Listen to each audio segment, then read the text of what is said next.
Hello and welcome to the 2020 Santa Fe Independent Film Festival's New Mexico Filmmaker Salon. This salon is moderated by Siena Sofia Bergt, director of the New Mexico film Opia, which screened at 2019 SFiFF, and will be moderating our panel today with 12 New Mexico filmmakers in the 2020 Santa Fe Independent Film Festival. Join us and meet some of the creative faces behind New Mexico film. All right, thank you so much, Stephanie. And we have, I believe, 12 panelists today. There are 10 shorts being discussed and one feature. So I'm going to start with our feature director, which is Wes Sheridan. He's here with his narrative feature, They Cry by Night. Wes has cited Turner's The Leopard Man and Santa Fe's aesthetic of appropriation as artistic references that he drew upon for this feature. And he's currently editing a doc on the Trinity Downwinders. So thank you so much for joining us, Wes. Then for our short films, we have Joy Marzec, who's here with her short Pumpkin Shootout. She won the Best New Mexico Narrative Feature at SFiFF's 2018 festival for her feature, I Am That. And her third feature, I Pledge Allegiance to Myself, is currently scheduled for release in winter of 2021. She's cited Kubrick, Bukowski, and Varda as key references for her work. We have Gus Tafoya here with his short Yucca Lust. This is a student short. Gus is studying film production at UNM. He's worked with the Blackout Theater in Albuquerque, where he acts as well as writing and contributing to sketch shows. And he is the co-founder of Tangent Albuquerque, which is a new theater ensemble that started, I believe, this summer. Correct me if that's wrong, Gus. Next up, we have Jordana Bass, who's here with her short 4 Years to Infinite. This is another student short. Jordana is studying cinematic arts and technology at IAIA, and she's in development for 2 more shorts as part of her senior project. And you can, if you're interested in more of her work, you can donate to her GoFundMe campaign for those projects. I'm going to share that link to the full chat in just a second here. All right, so that's the link for Jordana's GoFundMe campaign. Then we have Sana Malik with her short Away Together. Her documentary short, which she co-directed with Ingrid Holmquist, called Guanajuato Norte, won a BAFTA LA award and was selected for the New Yorker's documentary channel. She's a graduate of Columbia University School of Journalism, and she also founded a media and events company, This is Worldtown, to uplift the stories of women of color. We have Jordan Ray Heron here with her short Part of a Balanced Breakfast. She studied interdisciplinary film and digital media, as well as English at UNM. This film is her short narrative directorial debut, but she's also worked in porcelain and clay, painting and illustration, and has played flute with Wildflowers of the Mojave and John King Cave. We have Lonnie Begaye here with his short They Return. He is studying cinematic arts and technology at IAIA, specializing in photography and cinematography in particular. He's from Chinle, Arizona. And Lonnie's documentary short series, The Blueprint, is being released in installments on YouTube this summer and autumn, so check that out. Sylvia Johnson is here with her documentary short, Mermaids Against Plastic, Tamara. And she was a 2019 and 2020 National Geographic Explorer and Fulbright Scholar. She's worked for the Santa Fe Dreamers Project, the Santa Fe Art Institute, and served as a contributing faculty member at SWAD. Her entry won a Jackson Media Award, and she has another upcoming project for National Geographic, shooting in Rwanda. And I'm going to send a link to the chat for her website, where you can find more information about her work. Michael Stevens is here with his documentary short, Alamocita, Marvin's Legacy. Michael is a Colorado-based documentarian. He's described his work as being motivated by a hunt for texture and a passion for unfamiliar locations.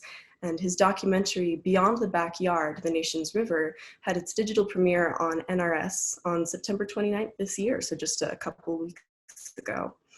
Nathaniel Fuentes is here with his doc short, Lloyd, Kiva, An American Entrepreneur. This film was a recipient of the 2020 John Pinto Memorial Fund, and he is owner and founder of HK LLC, an indigenous film production company, and a producer at Resilience. He's a member of Santa Clara Pueblo. Ben Moscona and Jason Edelstein are here with their documentary short Kindred. They're both based in Colorado and work in still photography, shooting the Rocky Mountains. The duo met the subject of their documentary, Jack Luffler, in a class at Colorado College. The original interview lasted 5 hours, only 6 minutes of which are included in the short. And I'm going to send links to both of their websites in just a second. So here is Jason. And here is Ben Moscona. And we were originally hoping to be joined by Hannah Jayanti with her experimental feature, Truth or Consequences. If she happens to jump in, I'll give her introduction when she comes.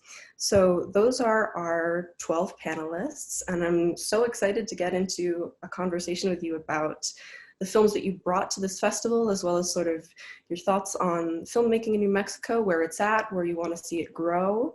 So I was thinking we'd start the conversation out with a few questions directed at individual filmmakers. Then I'll open it up into sort of a broader discussion where everybody can jump in with some more general questions. And then after that, I'm going to open it up in the last about 10 minutes for any audience questions in case anybody wants to jump in. All right, so let's start with Wes. Wes, are you unmuted? Can you hear us? Yes. Let's see. Can you hear me? Awesome. Hi, I can hear you. Perfect. So let's see. I don't want to give away too much of the plot of your feature because there are so many wonderful twists at the end that I want people to have a chance to see. But in the book trailer, near the end of the film, the character Zach states that New Mexico denies belonging. And this film deals so directly with the idea of kind of the land of entrapment stereotype of New Mexico, where it's both a place that's impossible to leave and kind of treacherous to stay in. So I was wondering if you could talk a little bit about how your own feelings as a filmmaker here in New Mexico align or don't align with Zach's on that subject, and whether you feel the process of filmmaking here in New Mexico has fed into your sense of belonging here. Yeah, I mean, I think everything that's kind of said by all the characters in the film, I both believe and am making fun of at the same time. And so Right. I feel like that monologue by Zach is kind of a part of like my most pretentious self. And some of my understandings and some of my most angsty moments that I then kind of transmuted into this character's monologue. But I did kind of want to use him as a character that explains some of those stereotypes about the land of entrapment and really kind of give a very exhaustive and analytical description of the various millions of cultures here. But it's also coming from like a straight guy kind of character. So it's also kind of, the joke is that he kind of thinks he's a little bit of a know-it-all and he knows everything about New Mexico history. And he thinks he has this overall understanding about all the different cultures here and who he is and his place in it. And I think all of those things are true to some level, but they're also not the whole truth. And I feel personally, I mean, I don't feel trapped here. I definitely choose to stay in New Mexico and I want to make films that are born in New Mexico. And, but I feel like a lot of people are here trapped and, or at least everyone's not sure if they're trapped or not. And I think that was part of it. That's a great way of putting it. Yeah. Well, and I just so loved the references to sort of like 1930s and 40s B horror movies that sort of permeate your film. So I want to give a shout out to that. If anybody out there is fans of those sort of early RKO horror movies, you should definitely check this film out.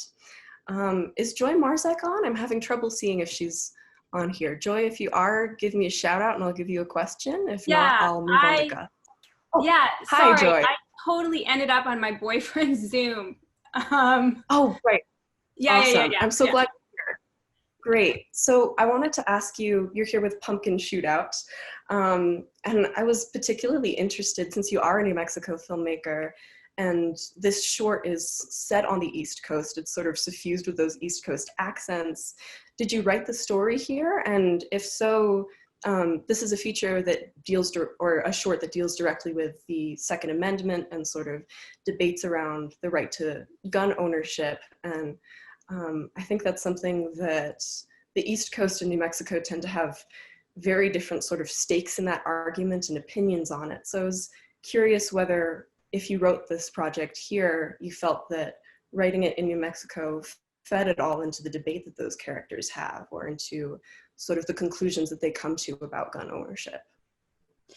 Yeah, so I was born and raised in New Mexico, and I still have family there, but I live in Philadelphia. Awesome. And they just, yeah, I'm like, all right, that's cool. I'll be in the New Mexico Shorts program. That's awesome. I get to think born here, always a New Mexican, you know, I'm into it. Yeah, so I shot it, you know, only an hour from where I live, out in the woods, you know, of Pennsylvania. And definitely all my pieces are really personal, in the sense that something that I'm confused about, you know, I definitely catharted out through my filmmaking. And, I love that. Yeah, and so, you know, I definitely was questioning women and being pro Second Amendment. And so I really wanted to look at this feminist perspective, and then, yeah, you know, advocating for guns, and then trying to look at the different type of women that are pro Second, you know? I think that,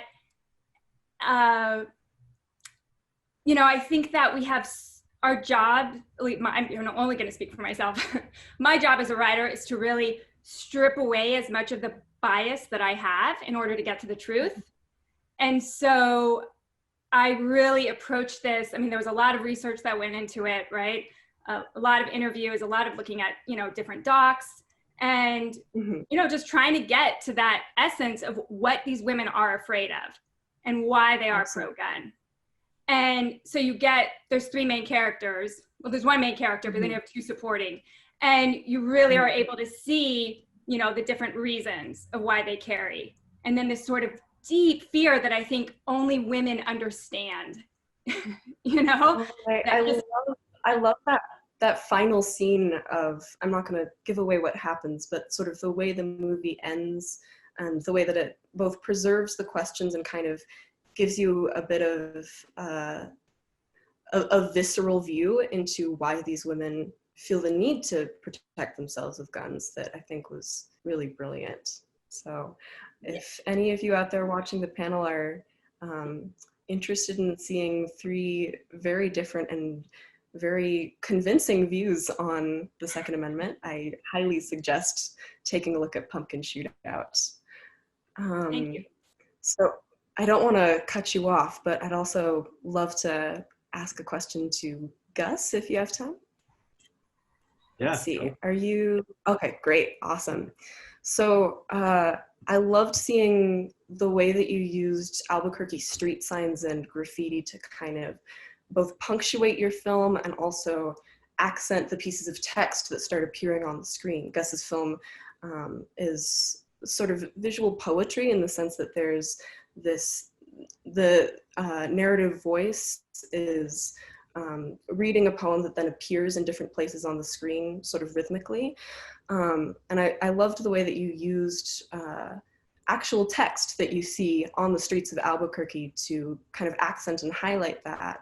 So I was curious how you picked the signs and the graffiti that you included, whether you knew going into the project what you wanted to shoot, or whether it was sort of more of an organic thing that happened as you and your crew were kind of wandering through Albuquerque looking for things that had meaning to the story.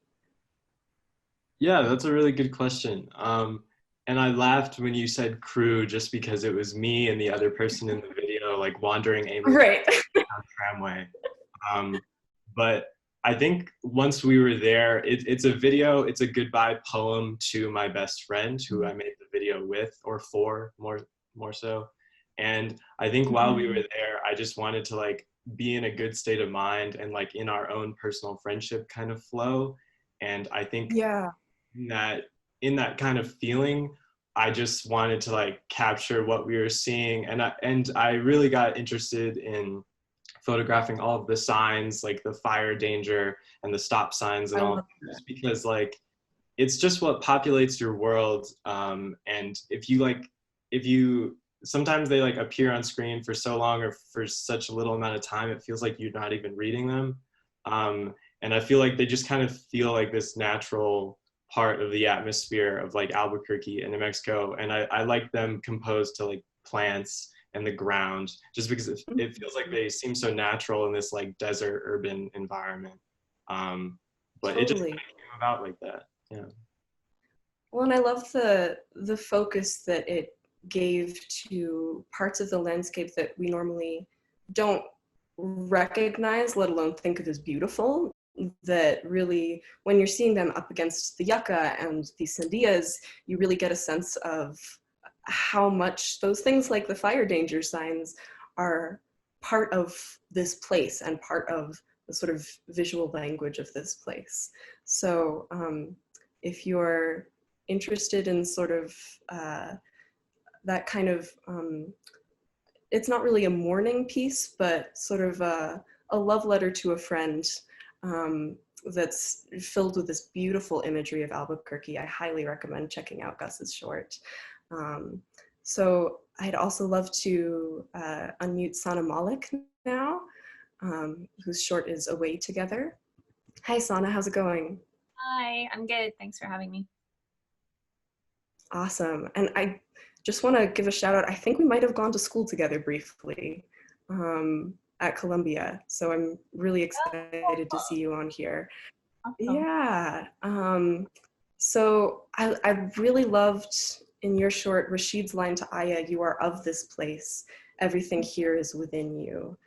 And sort of given the importance of place as kind of both an indicator of belonging and a source of self-identity within your film, can you tell us a bit more about what your experience of shooting in New Mexico was like as somebody who grew up between three places, I think the UK, Pakistan, and Canada, right? That are so distant from the desert Southwest. Yeah, for sure. So I had no connection or association with New Mexico before I filmed the short. And my film is about, really it's about ancestral memory and how we connect to a place that's not ours, and you know, the spaces that live in our memory without us even knowing. And the reason New Mexico was attractive to me for that story, and it was something that I'd always been drawn, a place that I'd always been drawn to without being there, was because the story is about a young Afghan refugee who grew up in Pakistan and has never even seen her homeland. But New Mexico mirrors that landscape-wise, and you know, in many other ways as well. But the mountains and the landscape and a lot of that, really, that's what the story plays on. So that line is really about her journey and coming into herself. It's the first time that she's really been able to explore on her own and be in this kind of wild space and landscape. And that kind of dream element of like, everything here is within you, is that even though you're not of this place, there is something that's connecting you to it.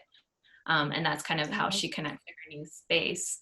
And yeah, filming in New Mexico, I mean, I started going there as I was developing the story and really connected with the space, but doors started opening, I found, and just kind of all these little things started connecting. I connected with a lot of Afghans living in the state, and just, yeah, it's pretty transformative. Also, just in terms of trying to do this low budget film in a very remote part of the country or the state, with not many resources, that was challenging, but transformative.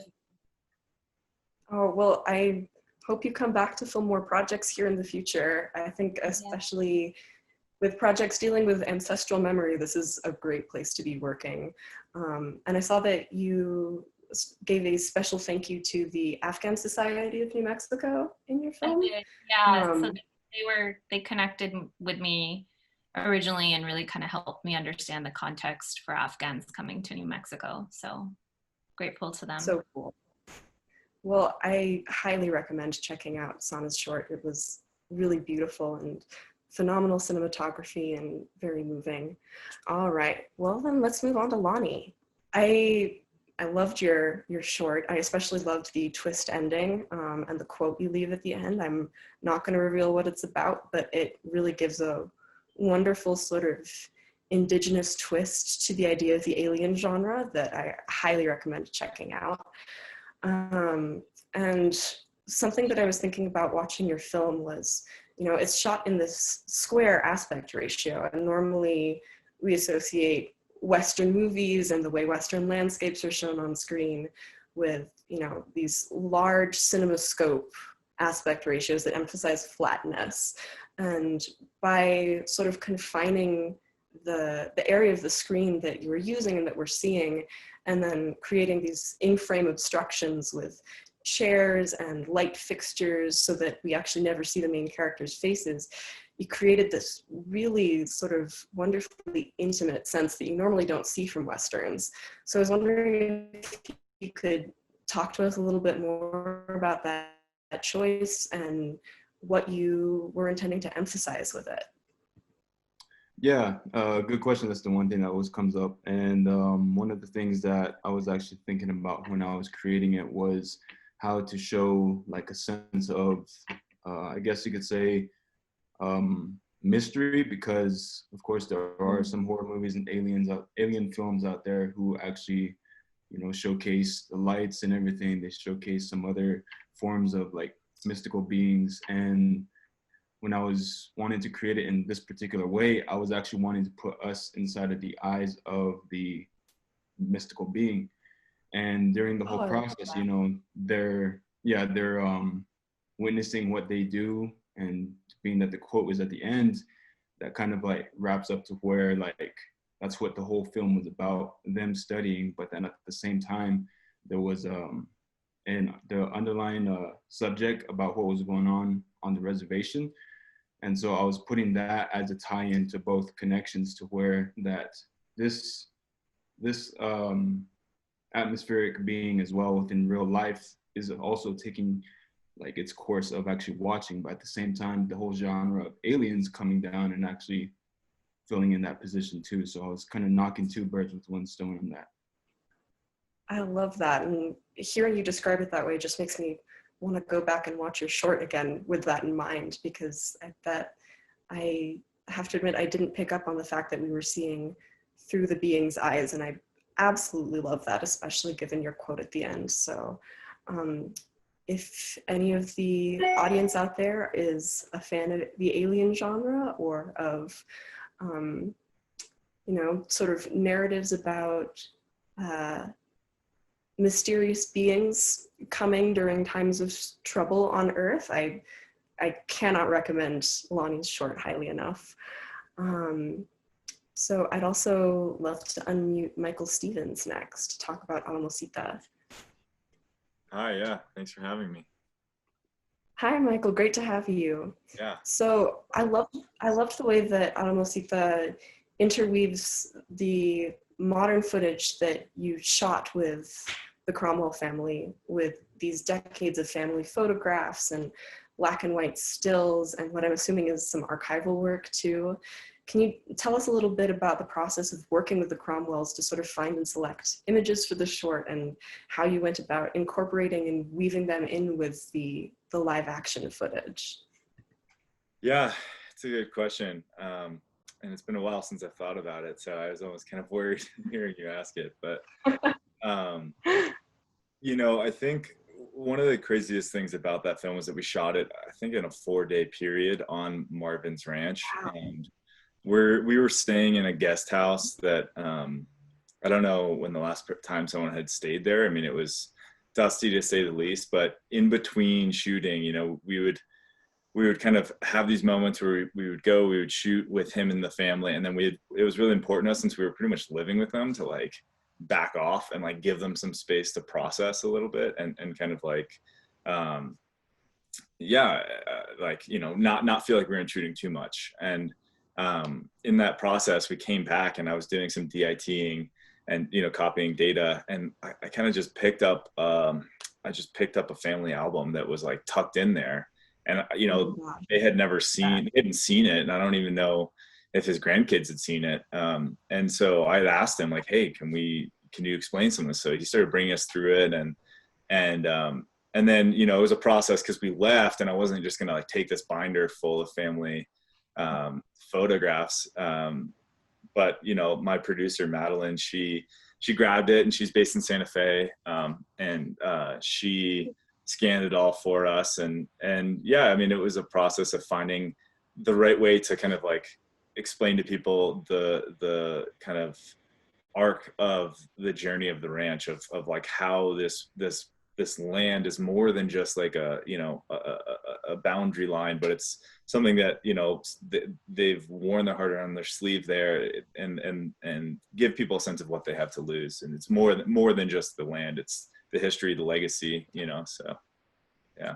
Well, and it certainly, as a viewer, gave it, you know, an incredibly personal and familial feeling. And I love knowing, and I'm kind of shocked that this was a family album that wasn't, you know, something that they brought to you to show you, that you actually kind of discovered this and almost brought it to them. That's what an incredible sort of connection with your subject that must have been. Yeah, you know, and Marvin, the main character, you know, I'd never spoken to him before getting there. Madeline, the producer, she knows him quite well, and she, you know, we were trying to find the right window to get down there to shoot. And this was last spring of 2019. So it took a while before we were actually, you know, we did a lot of pre-producing, but getting down there, I'd heard so much about him, but he's such a storyteller, and he's such an incredible wealth of knowledge of not just that ranch, but the area in general. And his wife, and we couldn't really tap into this, but I think maybe one of the more interesting stories is that his wife, who's actually his second wife, her family, they traced back and found out her family owned that ranch before his family ever did.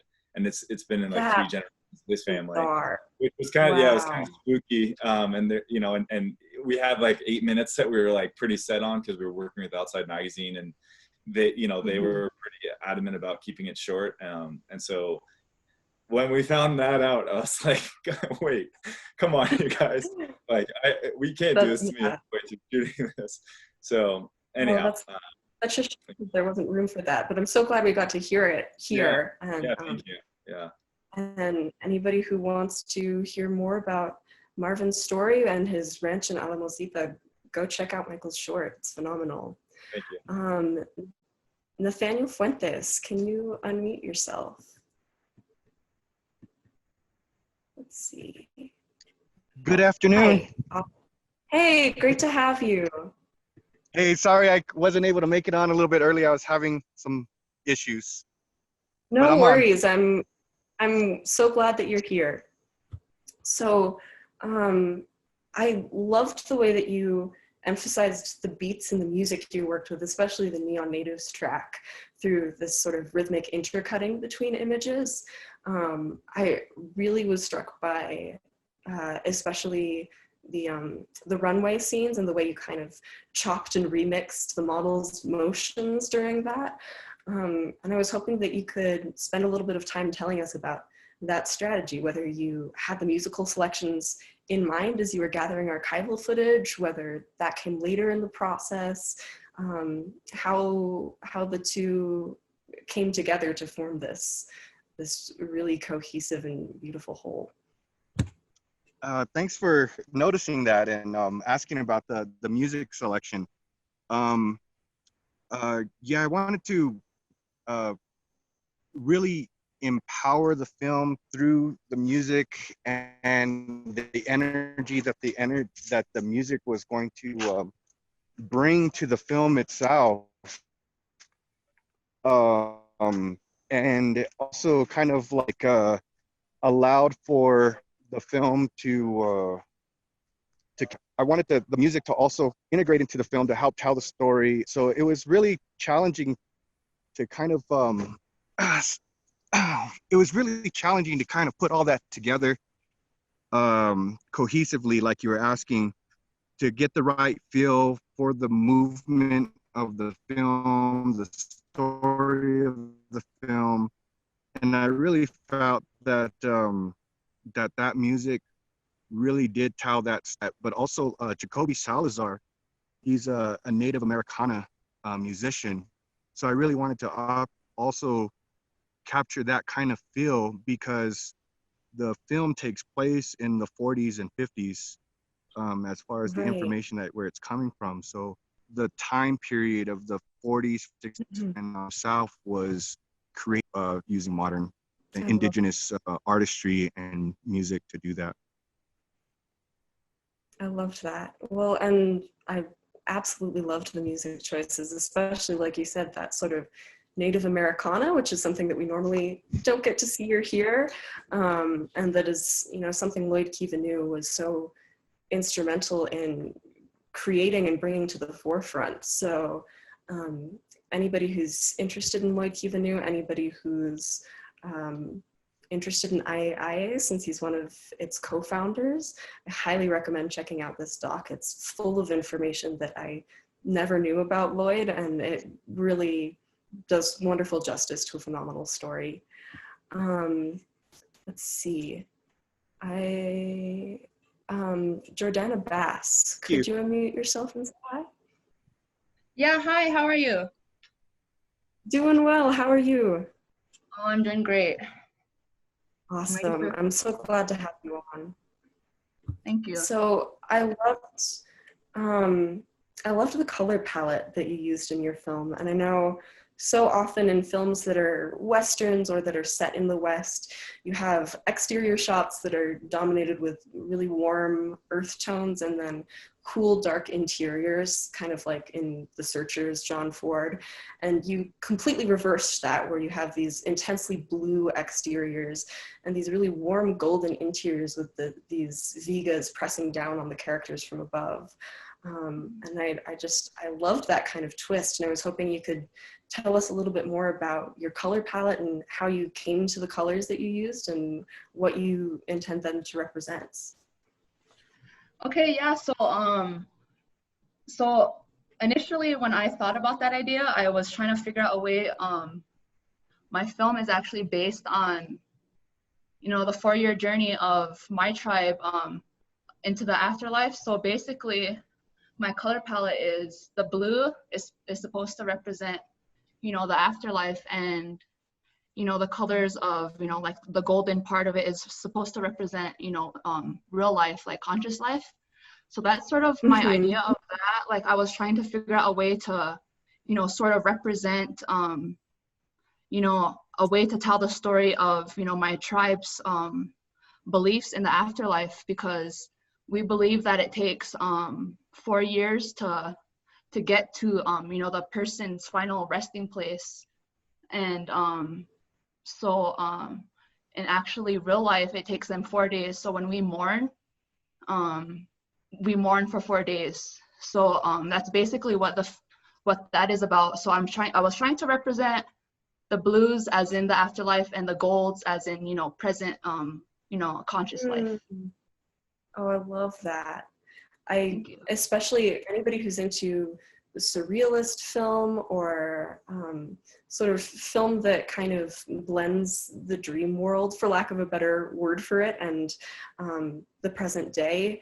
And also anybody who's interested in seeing modern Indigenous retellings of, you know, important cultural stories. I highly recommend this short. It was really beautiful and really wonderfully done. Sylvia Johnson, could you unmute yourself and say hi? Yeah, hi, can you hear me? I can hear you. It's so great to have you on. Yeah, thank you. So I wanted to ask you a little bit about Tamara, the film's interview subject. She's, you know, a phenomenal storyteller and served as this wonderful entry point into this, you know, underwater world of scuba diving that most of us, if we touch on it at all, touch on it very briefly and have very little contact with. And so I was curious watching the film how much of the underwater shots, the environmental shots in sort of Tamara's world were things that you worked with her to decide where to put the camera, things that she suggested would be interesting to shoot, versus how much was planned beforehand, and sort of what that collaborative process was like working with her. Yeah, great question. Tamara is a total powerhouse, amazing woman, and she was really fantastic to work with as a subject. She basically helped produce the film in addition to being the subject of it. I'd say the collaboration, especially in the opening shots which are in cenotes, not in the ocean, it was really a collaboration between her and me and the cinematographer, Valentina. And I had very, very specific idea of what I wanted. So that the beginning part of the film was shot more like a narrative story where I had very, very clear images that I wanted to get, and just worked with them. And they were super helpful because I don't have that kind of experience underwater that they have. They're lifelong mermaids for sure. And so they were really helping to direct in a lot of ways of knowing where to put the camera and how to achieve the things that I was really looking for. And then I think that we built so much trust that later, as we were shooting more of the ocean scenes, I just knew that I could pretty briefly tell Valentina and Tamara what I wanted, and they would be able to achieve it. And so there was a lot of freedom, and I didn't feel like I needed to direct it as much, which was really awesome to have them take that ownership of it. Well, and it gives it, you know, an incredibly sort of organic feeling underwater, where you really do feel like you're swimming with her through these gorgeous reefs and watching the plastic drift in, which it's phenomenal. Anybody who's interested in environmental doc shorts, this is a gorgeously shot film. Tamara's a phenomenal subject, and it's pretty unforgettable. So I highly recommend watching. Ben Moscona and Jason Edelstein, would you unmute yourselves and say hi? Hello, thanks for having us. Thank you. Hi, Jason. Hey, how's it going? Doing well. So I was lucky enough to have a brief chance to chat with Jason over Facebook last night, and I was asking a few questions about this project and sort of how you came to the idea and what you wanted to get out of your interview with Jack Leffler. And Jason, you mentioned that you made this film to sort of highlight the practice of listening, both literally and figuratively. Can you speak a little bit more to what that meant to you, and what that, how working with Jack to sort of find these biospheres to highlight and to highlight the sounds of, fed into that goal of highlighting listening? Yeah, when we initially met Jack, we met him in a class with Hampton Sides at his house, and we just listened to Jack tell other people's stories for hours. And Benny and I thought, this guy really has a story of his own to tell. And so we wanted to tell that story. And one of the things that he's been working on is this idea of oral history. So capturing the sounds of a biome and the sounds of people who are indigenous to a certain biome, and trying to document a lot of these places the way they are now. And I think that practice of listening is something that I wasn't really totally aware of as a filmmaker before making this film.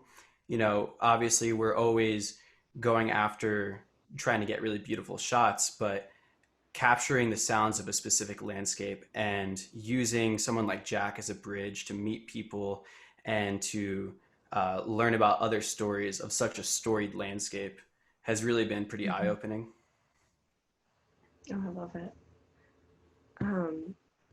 That's phenomenal. And I also have, let's see, one other question for you.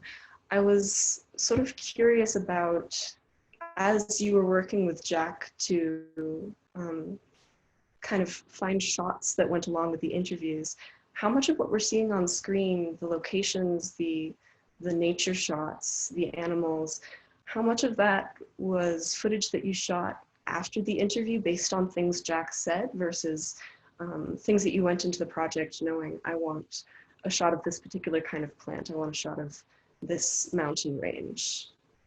Yeah, that's a great question. I would say we shot about 70% of it afterwards, and 30% of it we had before, like I had from other projects and Jason had from other projects we had worked on. One of the tricky things when you're working with nature footage is that it's difficult to capture. You have to be there at the right time. And so Right. a lot of it might have come from other projects even afterwards or repurposed, especially for some of the time lapses that are difficult to be in the right place at the right time. That being said, like when I was editing Kindred, going back to the idea of sound, I was in tons of different places around the world when I was initially editing it. I remember I was looking at it on my computer. I was in Japan in the winter, and the sounds that we use, Jack's sounds, they really brought me back to the desert. And that combination of the imagery and the sound in the desert, to me, was really powerful, in the sense that the film is really also about the arbitrary separation between humans and the environment. And I think Jack really showed us in his interview that listening is a great way to break that barrier. Absolutely. Well, and I was not aware of Jack Loeffler's work before watching your film, and I've been doing some Googling since watching, and he's such a fascinating figure, and I'm so glad that you chose him as a documentary subject. I think anybody who's interested in the way we hear things and our relationship to listening should absolutely check this out, and should check out Jack's work as well. So now that we've had a chance to hear at least a little bit from all of the panelists who are here today, I wanted to kind of open it up into a few more general questions that anybody can jump in and answer. And kind of the main thought that was coming to my mind as I was sitting down watching your films and thinking about what a discussion of New Mexico filmmaking means or could mean was sort of the idea of cinemas of a place. We don't normally think of states as sources of kind of distinct film languages the way we do countries, the way we talk about Italian cinema or South Korean film. But I do think there's kind of a fair argument to be made that New Mexico, because of both its isolation and the extremely unique mix of cultures and backgrounds and histories that exist and have existed here for thousands of years, that it can in its own way be credited with having its own language, that there is New Mexican film. So in what ways do you feel like New Mexico shaped or contributed to the projects that you've brought to the festival, or to you as New Mexican filmmakers? I could talk about that for a little bit. Please. Yeah.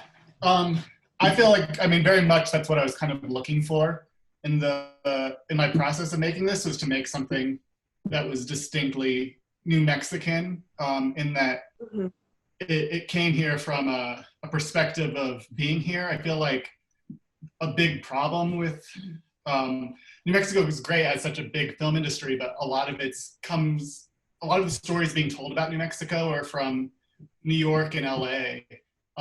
Right. People that have been here maybe on vacation once, which has made some very valid work. But I feel like so much of the cinematic identity of New Mexico's based around Westerns and sometimes superhero movies. And it's always just this barren thing. And other than war movie, or it's filmed another place, Longmire, it's supposed to be Wyoming or just a generic desert. And I really was trying to I was trying to think actually exactly like what you're saying, as if New Mexico was its own country. Make a New Mexico film that doesn't connect to any of the other languages in American cinema.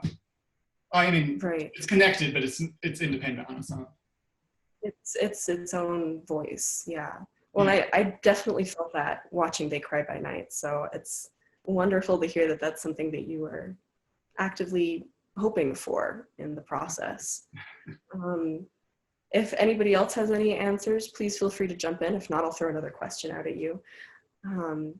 I also do have a few questions from some of the panelists who I got a chance to talk to beforehand.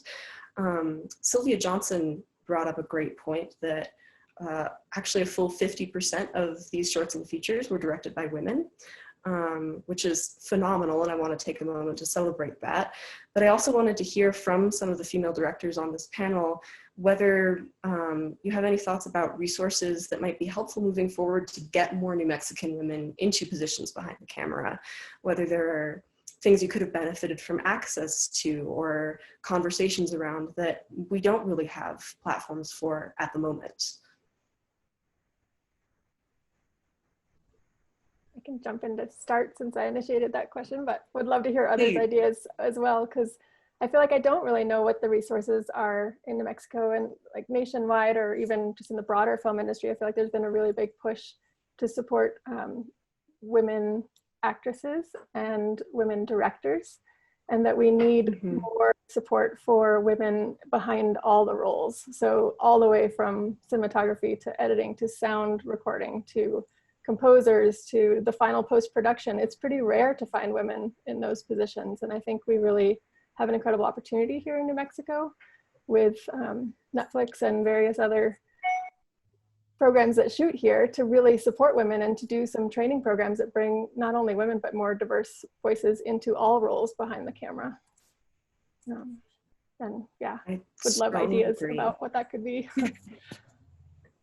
Well, I know it's a big ask to come up with ideas for what kind of support would be helpful, but I know I, at the very least, think that more resources like the Santa Fe Film Co-op, where people who have equipment can exchange it with each other and people who have specialized knowledge can work to train each other, I think would be really helpful, not just to getting more women behind the camera, but also more Indigenous folks, more people of color in general, more voices that we normally don't see in those kinds of positions. And on that topic, Lonnie Begaye mentioned that there are several fantastic Indigenous shorts in this group. And he was hoping that some of the Indigenous filmmakers could jump in and talk a bit about how indigeneity might feed into or manifest through your creative vision as filmmakers, what that relationship is like. I can add something to that. Please. So primarily I see myself, as an Indigenous storyteller because I tell stories for my tribe and for my people. And the reason that I do those things is because we lost a lot of our culture, and a lot of those once we lose a lot of our a lot of those things, we lose who we are. And for myself, I want to keep those stories around because I don't want those things to die out. And I see the opportunities that Indigenous filmmakers have in New Mexico. So honestly, I feel like I am down here at the perfect time for Indigenous filmmakers, and I'm pretty excited to be a part of that. I love that. Well, and I cannot wait to see what you make next for these next two shorts you're working on and your work into the future. And I have one more question also from Sylvia Johnson, just before I open it up to any audience questions. Several of these films, not just Sylvia's, but also several of the Indigenous shorts, are shot either partially or entirely in languages other than English.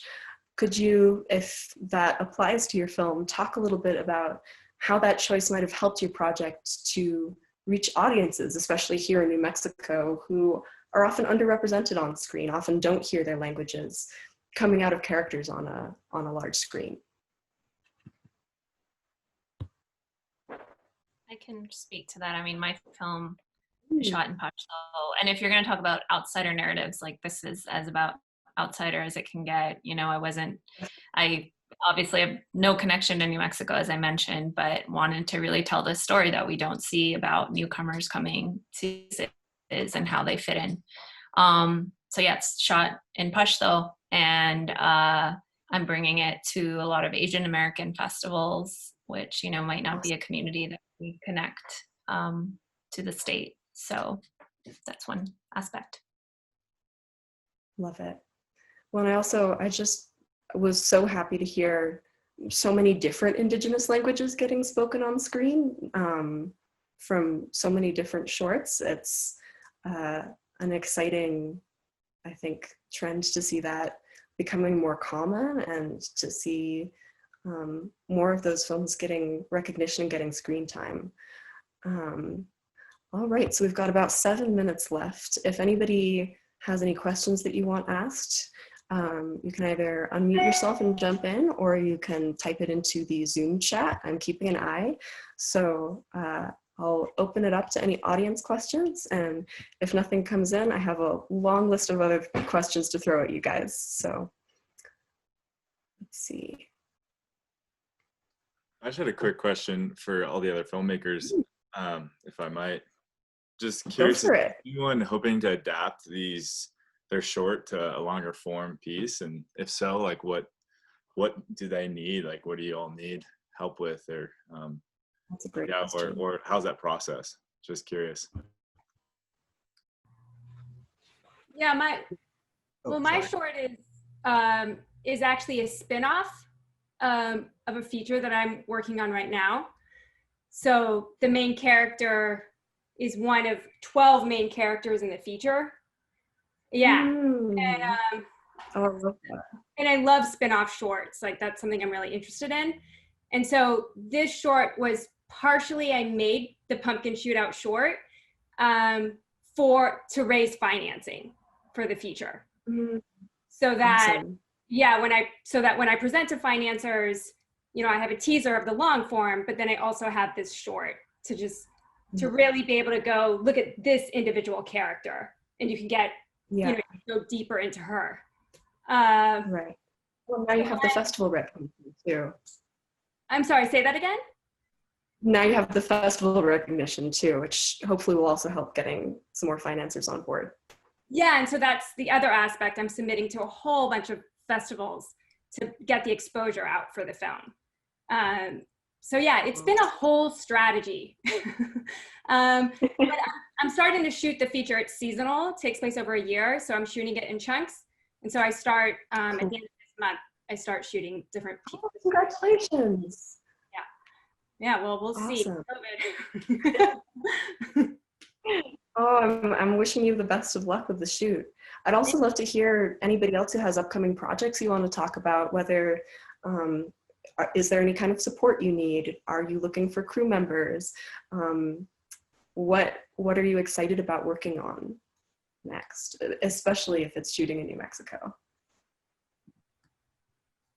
Yeah, I'd like to talk about that.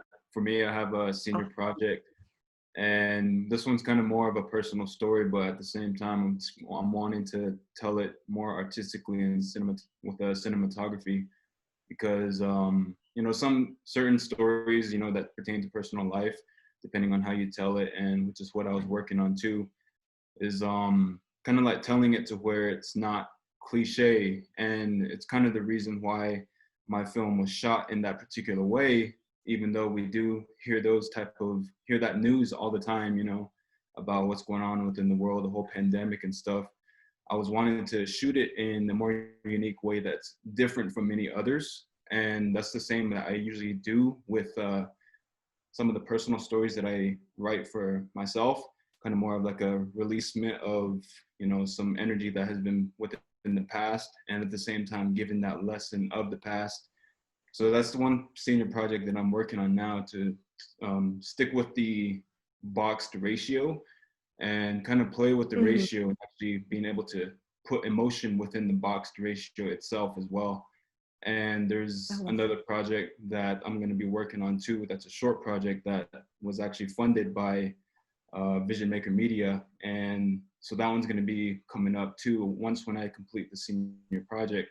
And that one's going to be pertaining to, that one's going to be juggling with the languages of the Nebazad, so Navajo language. And that's the one thing that I'm kind of bouncing around with my projects, is that I'll go from full language, everything is all in the Nebazad, and then I'll go to English for my next project, and now I'm bouncing back to the Nebazad and continuing to tell it that way. But so yeah, those are the two projects that's coming up for me. Oh, I can't wait to see what you do next. I'm so excited to hear that you're working more within that box ratio, because I think what you did with it was incredibly effective and incredibly fresh. We don't normally see stuff shot like that. I also wanted to say, Jordana, there's a shout out to you in the Zoom chat. Beverly Berger says, Jordana, keeping and saving native languages is crucial. I am Jewish and we are seeing our language Yiddish disappear. So, you know, keep up the phenomenal work. It's so wonderful also to see, you know, actors who speak our native languages getting a chance to showcase that on screen as well.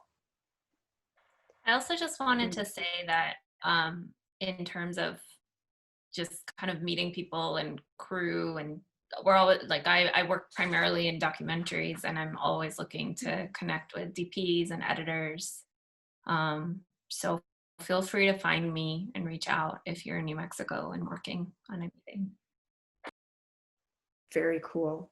If anybody else wants to give any shout outs for connections you're looking to make, or you know, pieces you need to make your next projects come together, we have 1 more minute to get them in, so please feel free to jump in. Could I jump in? I'm sorry. I've been having trouble. I'm out on location right now. I think I've mentioned that before in our conversations. Yeah. That it can be a little tough. So I'm currently working on a modern cowboy film, but to get back to some of the questions that were answered regarding language and our shorts and what we look to do with them, the Lloyd Kiva New project doesn't necessarily have indigenous language involved, even though I myself am a Pueblo Tewa from Santa Clara, Pueblo. The Lloyd Kiva New project doesn't really specify that, but the project that I have right now that I'm actually distributing across the world right now as a script really does depict that language conservation, and to tell it that it's important to tell our perspectives through our language, because language is a perspective, and without that perspective we can't really understand what it is that that perspective is and that we're trying to communicate, if we're just trying to communicate one perspective with another language that doesn't take into consideration how those theories and philosophies are worded together. So I think it's really important to do that. With the Lloyd Kiva New production, it's a short, and as some of the other filmmakers have mentioned, it's really a key to bring more attention to it and to allow people to get invested in it and want to be part of it. And so that's also what I'm trying to do. But if there's anybody else right now that is looking to be on a project, I think this project that I'm on right now in northern New Mexico, east northern New Mexico, could use a few other hands if people are interested in the way of like possibly grip work or some lighting stuff like that. But just to throw it out there, and a couple other things. Awesome. Feel free to reach out, talk to you more about it. But thank you for allowing me to have some time. Very cool. And it looks like we've just run out of time, but I've had such a phenomenal time getting to talk to all of you. This is such a wonderful group of films and of filmmaking voices, and I hope everybody goes out and watches these panelists' movies, and I'm so excited to see what you do next.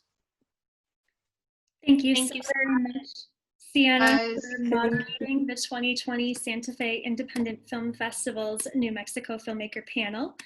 We are going to be having all of these wonderful films available on SFiFF's virtual festival, which will be available on boxoffice.santafeindependent.com, and they will be available in the Shorts Program 8, New Mexico Narrative Shorts, Shorts Program 9, New Mexico Documentary Shorts, and Wes Sheridan's lovely film, They Cry by Night, will all be available at that website. Thank you so much for joining.